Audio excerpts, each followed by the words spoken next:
Good evening everyone. তো এয়া দেখিছে, এয়া আমি প্ৰেয়াৰ কৰিব আহিছোঁ। আজি যিহেতু আমাৰ এক্সাম শেষ, তো এইবিলাক 2 দিন পিছত স্মৃতি হৈ ৰ'ব। তো ভাবি বেয়া লাগি আছে যেনিবা ইমান দিন মানে 3 বছৰ থাকিলোঁ। তো এনেকৈ আমি প্ৰেয়াৰ কৰোঁ আৰু প্ৰেয়াৰত আমাৰ ধুনীয়া এটা ডিচিশ্যন লৈছে প্ৰিন্সিপাল মেমে যে আমি প্ৰেয়াৰত মায়াবিনী গাব লাগে। আমাৰ প্ৰেয়াৰটো কৰাৰ পিছত আমি মায়াবিনীটো গাওঁ। আপোনালোকেও এনেদৰে আমাৰ জুবিন দাক জীয়াই ৰাখিব পাৰে। নতুন নৱপ্ৰজন্মই যাতে উঠি অহা সকলো ল'ৰা ছোৱালীয়ে জুবিন দা কোন হয় এয়া চিনি পায়। তো এনেকৈ আমি জীয়াই ৰাখিব লাগিব। তো আমাৰ প্ৰিন্সিপাল মেমে ডিচিশ্যন লৈছে যে আমি মায়াবিনীটো প্ৰেয়াৰ হিচাপে গাব লাগে। তো এয়া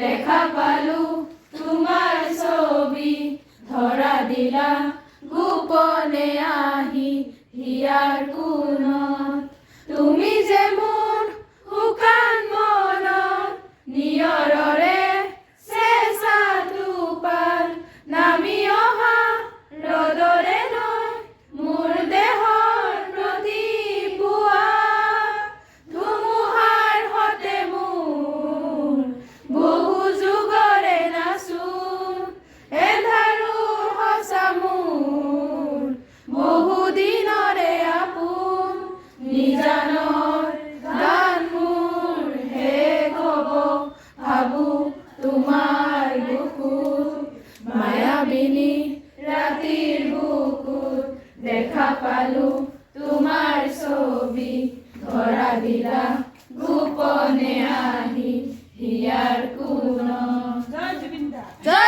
দা। তো আমাৰ প্ৰেয়াৰ কৰা হৈ গ'ল। ইফালে আমাক লাগে আউটিং, যিহেতু আমি ইমান দিন বাহিৰত যোৱা নাই। তো ইফালে আউটিং দি দিছে।